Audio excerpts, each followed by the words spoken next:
In Venezuela National Day, the barracks go to the people moves forward as part of the comprehensive defense of its sovereignty.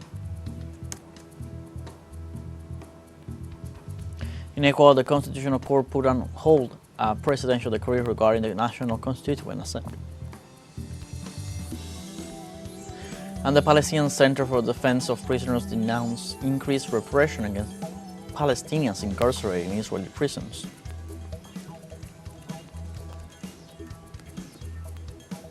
Hello, welcome to From the South. I'm Luis Alberto Matos from the teleSUR studios in Havana, Cuba. We'll begin with the news.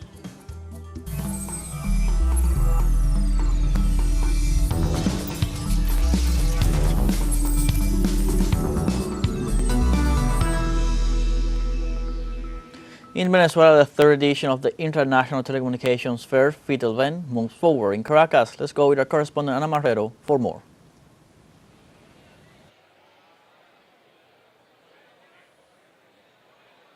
Hello guys, hello Luis Alberto. Well, we are here at the FTS 2025, and as you can see behind me, we have our teleSUR stand because we said present to this fair.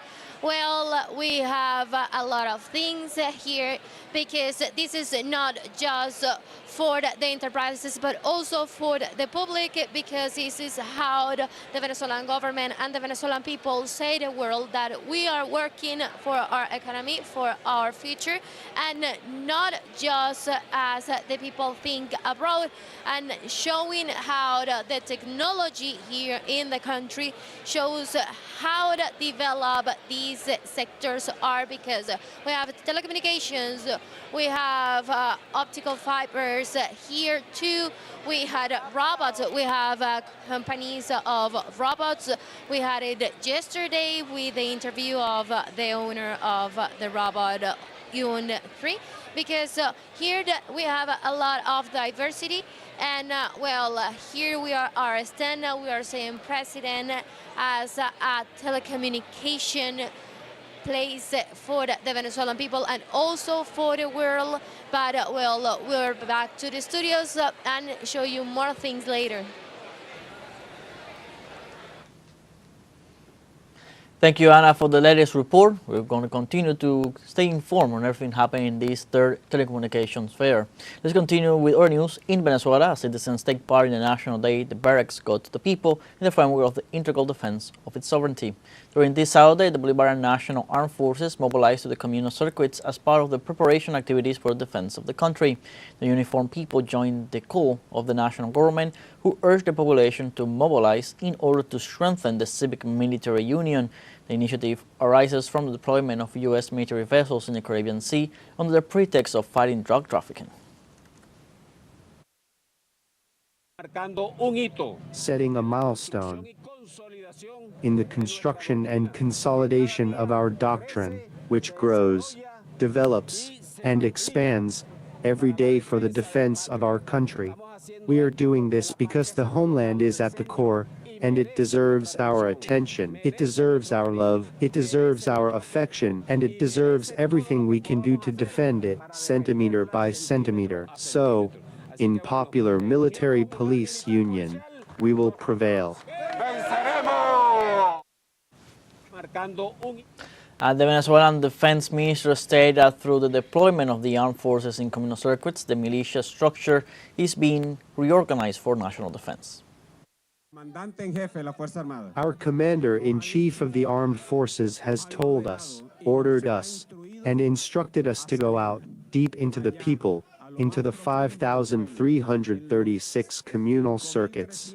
On the field there are communal militia units. The communal militia units that we are building and strengthening with the new enrollment, the new enlistment of the Bolivarian militia. We are building them. We are reorganizing them. The entire organizational structure of the Bolivarian militia is being dynamically reorganized, as our President Nicolas Maduro has said. And the Coordinating Bureau of the Non-Aligned Movement rejected the increased presence of U.S. troops and warships in the Caribbean Sea. In broad terms, the statement reads, the Coordinating Bureau of the Non-Aligned Movement echoes the deep concern expressed publicly in recent days by many Latin American and Caribbean states regarding the recent deployment of extra-regional military forces in the region, including assets with nuclear capabilities. The statement continues, we express our strong support for all efforts aimed at both preserving the region as a nuclear weapons-free zone as per the 1967 Tlatelolco Treaty, as well as to maintaining the region's proclamation as a zone of peace, agreed at the 2014 summit of the Latin American Caribbean Community States. CELAC, which asserted a claim for the right of regional states to determine their own destiny, free from external interference. It closes with the Coordinating Bureau of the Non-Aligned Movement reaffirms its strong determination to defend the principles of sovereignty and equality of states, territorial integrity, non-interference in the internal or external affairs of states, and peaceful settlement of disputes.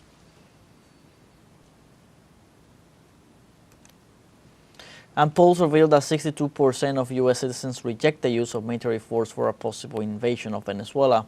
According to a survey conducted by YouGov America, 74% condemned the possibility of militarization in Venezuela, while 63% indicated they do not approve of foreign intervention.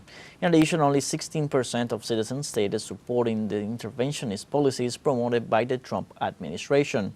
The poll was conducted against the deployment of U.S. military, Navy, and Air Forces in the Caribbean Sea.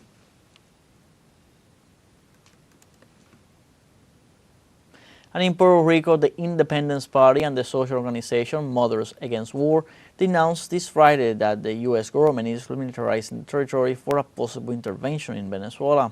Independent Senator Adrian Gonzalez asserts that Puerto Rico is a militarized territory of the United States, adding that a test is being conducted that could also take place in South America.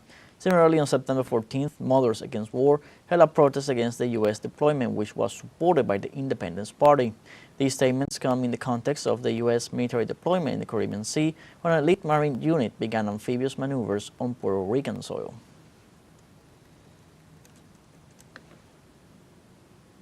In the United States, the Pentagon announced on Friday that it would only grant journalists access to its facilities if they agree not to publish certain information.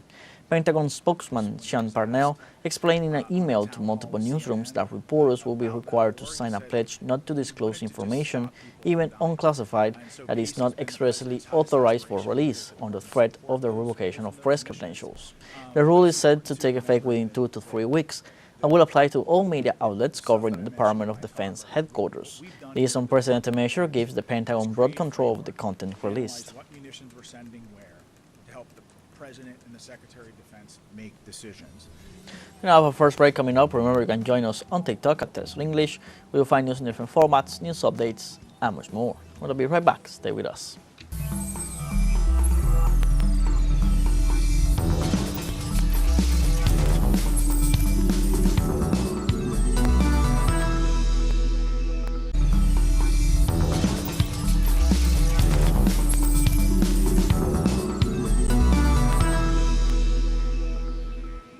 Welcome back. The Constitutional Court of Ecuador has put a hold on a presidential decree regarding the National Constituent Assembly.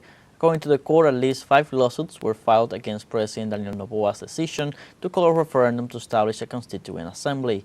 The measure will be provisional and is being implemented to ensure that any proposal for constitutional reform or change follows the procedure established by the Supreme Law. For his part, the head of state has justified the establishment of a Constituent Assembly as a way to overcome the crisis of governance.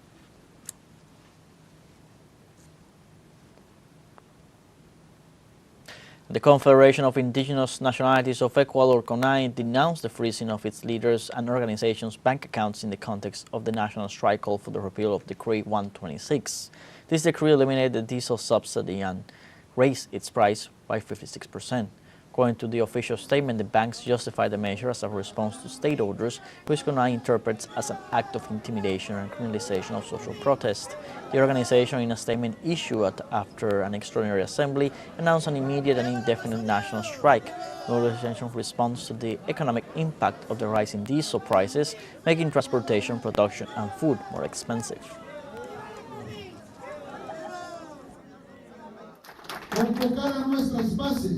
We call on our grassroots supporters, social organizations, and civil society throughout Ecuador to participate in an immediate and indefinite national strike. We demand the immediate repeal of Decree 126, which eliminates the 10% subsidy, as it is a measure that increases the cost of transportation, production, food, and the lives of millions of Ecuadorian families. Argentine President Javier Milei acknowledged during an interview on Friday that he is negotiating a new loan with the U.S. Treasury Department to mitigate the financial crisis affecting the country.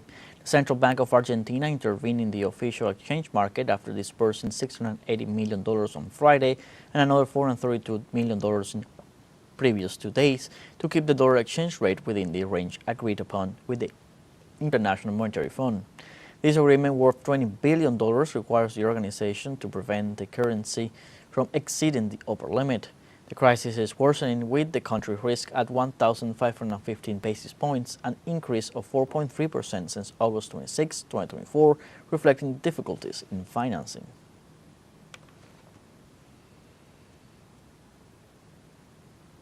Also in Argentina, the government was criminally charged for failure to fulfill its duties as a public servant after Congress rejected the veto on the disability emergency. It is now up to President Javier Milei to enforce the law and carry out its implementation. Representative of We Do for Our Country, Esteban Paulón, and the representative of the Socialist Party, Monica Fein, filed a complaint against President Milei and other authorities for breach of public duty. Judge Sebastián Casanello accepted the complaint and stated that he will investigate the president for delaying implementation. The government accused the deputies of being irresponsible for undermining fiscal balance. And Chinese President Xi Jinping held a telephone conversation with U.S. President Donald Trump. The call focused on bilateral relations and other issues of common interest, highlighting the need for a constructive approach to the future of the Chinese-U.S. relationship. President Xi emphasized the need for mutual respect, peaceful coexistence, and beneficial cooperation. For his part, U.S. President Trump expressed his desire to achieve a good long-term relationship with the Asian country, emphasizing the importance of working together for world peace. Both presidents are expected to meet at an Asia-Pacific Economic Cooperation Forum in South Korea in November. And amid ongoing negotiations over the digital platform TikTok, Beijing is aiming at striking a fair deal with the United States for Chinese companies. The Ministry of Commerce reported that Beijing's position on the situation with TikTok is to respect the company's demands and reach a fair solution for both parties. The ministry hopes that the United States will work with China to establish a fair and equitable business environment for the continuity of Chinese companies' operations in the United States.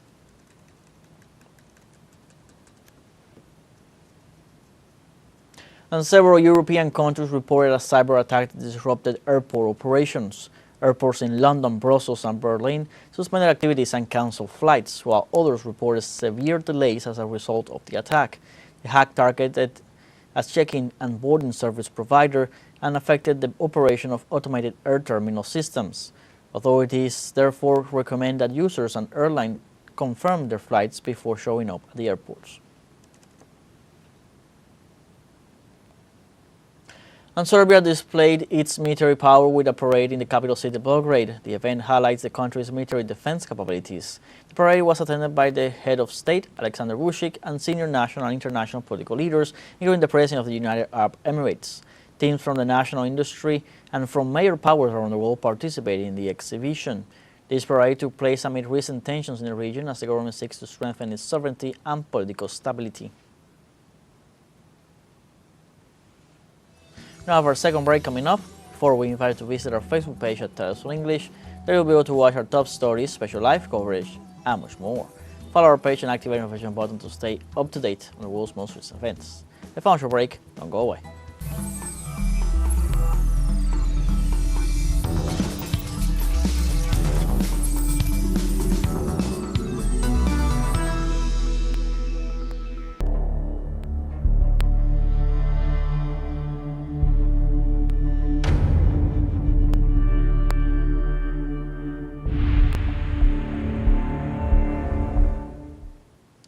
Welcome back. Palestine denounces increased repression against its citizens incarcerated in Israeli prisons. The Palestinian Center for Defense of Prisoners accused Tel Aviv of increasing abuse of detainees as part of a new Zionist policy. They warned of the use of sound bombs, tear gas, batons, and police dogs against inmates. They also revealed that the total number of prisoners had surpassed 11,000, a record figure in the past 23 months. In Palestine, the number of martyrs due to the Israeli aggression exceeds 65,174, with more than 166,071 wounded since October 7, 2023. According to Palestinian health authorities, in the last 24 hours, hospitals in the Gaza Strip received 33 bodies and at least 146 wounded. Israeli occupation forces deployed troops in the north of the Gaza Strip, leading an attack that killed Yusuf Abu al-Kir, Hamas deputy chief of military intelligence. During the attack, Israeli forces attacked on the ground with tanks and artillery while carrying out aerial bombardments with drones in the enclave.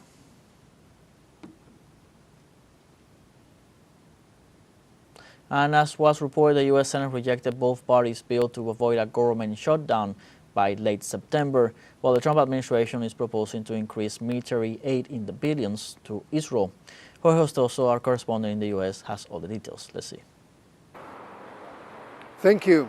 A massive boycott is taking place at this hour and the last 24 hours against Walt Disney, subscribers of Walt Disney, and also viewership of the ABC network as a consequence of pulling off unexpectedly of the show of Jimmy Kimmel and ABC. The comedian was making a remark that was considered by the White House and by the MAGA movement very inappropriate, and supposedly it was a lot of pressure from the White House and from the powers to be just to pull that show off.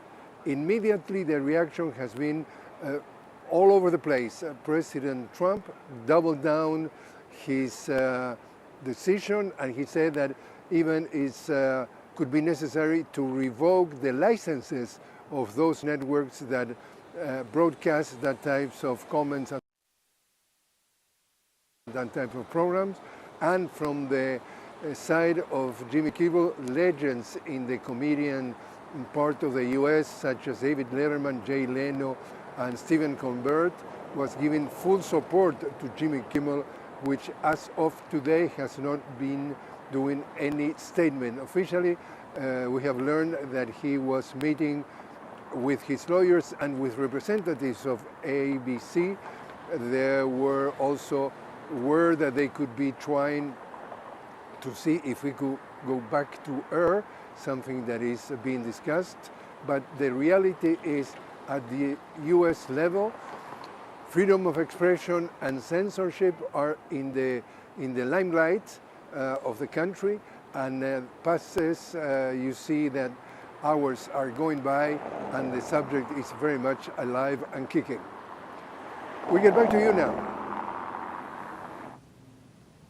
And on Friday, European Commission President Ursula von der Leyen announced the Commission's proposals for a 19th package of sanctions against Russia, which primarily target the country's energy and financial sectors in the framework of the Russia-Ukraine conflict. The European Union plans to ban the import of Russian liquefied natural gas into its market and impose sanctions on an additional 118 vessels from Russia's shadow fleet. The EU will also expand the ban on transactions involving banks in Russia and other countries. The EU also intends to transform the Russian frozen assets into repair loans for Ukraine. Furthermore, Moscow has repeatedly stated that taking over its funds violates international law.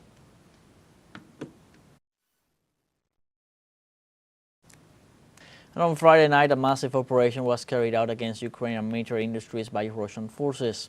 The Ministry of Defense reported that the intervention used long-range air and ground weapons. In the offensive, attacks were reported against companies engaged in development of tactical missiles, producers of unmanned drones, and combat equipment.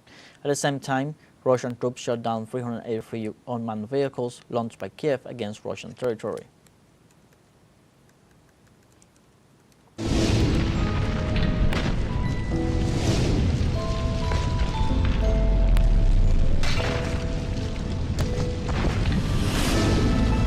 In southern Turkey, wildfires rage in the city of Antalya, a tourist area. The Turkish authorities reported that at least 58 families were evacuated and more than 173 were moved to shelters as the flames spread. They detailed that a house and 2 barns were totally destroyed and animals were lost. They also stressed that 5 airplanes, 3 helicopters and 170 firefighters are working to extinguish the fire and guarantee the safety of citizens and tourists.